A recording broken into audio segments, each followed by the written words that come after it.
शालू ने अगर फोन गलती से ही मिला दिया था तो फिर उसे इसका एहसास क्यों नहीं हुआ? 3 दिनों तक आखिर वो जाकिर को पारुल कैसे समझती रही?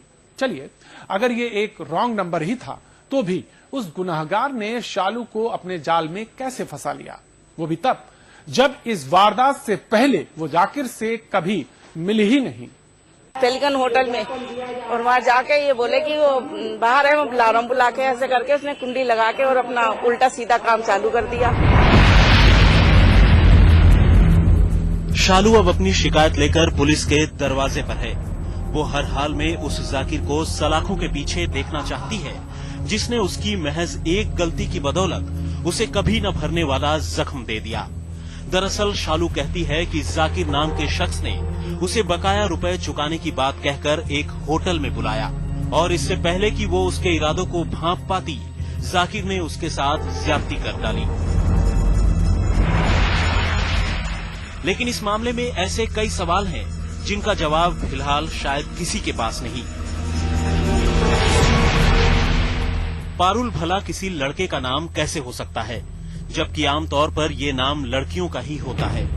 अगर शालू इस वारदात से पहले पारुल से कभी नहीं मिली तो फिर वो पारुल के साथ रेडीमेड कपड़ों का कारोबार कैसे कर रही थी? जब उसका फोन पारुल की बजाय जाकिर ने उठा लिया तो उसे जाकिर से बातचीत के बाद एक बार भी उसके पारुल न होने का शक क्यों नहीं हुआ?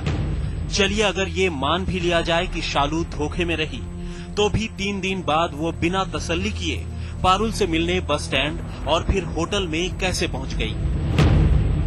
यकीनन इन सवालों के जवाब में इस रॉन्ग नंबर की हकीकत छिपी है। वैसे अब पुलिस को शक है कि शालू ने ये फोन अपने किसी कारोबारी दोस्त को नहीं बल्कि पारुल नाम की अपनी एक सहेली को किया था। लेकिन जब सहेली नहीं मिली और दूसरी तरफ से एक अनजान शख्स ने फोन उठा लिया तो बजाय फोन रखने के शालू ने उसके साथ बातचीत जारी रखी। इस कहानी में कई ऐसे पेच हैं जो आसानी से गले नहीं उतरते। मसलन ये कि शालू अगर अपनी सहेली से बात करना चाहती थी और अचानक एक अनजान शख्स से कनेक्शन लग गया तो उसने अपनी बातचीत क्यों जारी रखी? आखिर उसने एक अनजान शख्स से मदद की दरकार क्यों की? और मदद की दरकार ही नहीं, आखिर उसने आंख मूंद कर भरोसा क्यों कर लिया? शालू को पैसों की जरूरत थी। जाकिर ने उसकी यही कमजोरी भांप ली और उसे मदद करने का झांसा भी दिया और फिर शायद इसी मदद की आस में शालू जाकिर के पास पहुंच गई।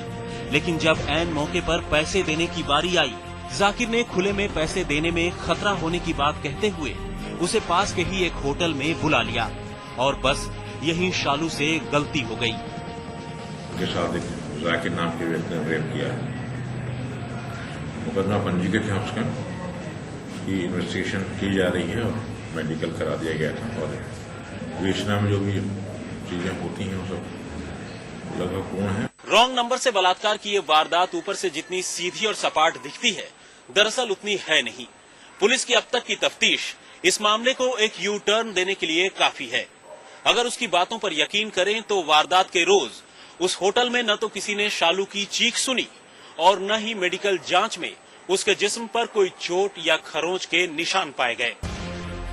पुलिस की तफ्तीश के मुताबिक खास बात यह है कि पहली बातचीत के तीसरे दिन शालू ने जाकिर को फोन नहीं मिलाया था, बल्कि एक दूसरे से मिलने से पहले जाकिर ने ही शालू को फोन किया।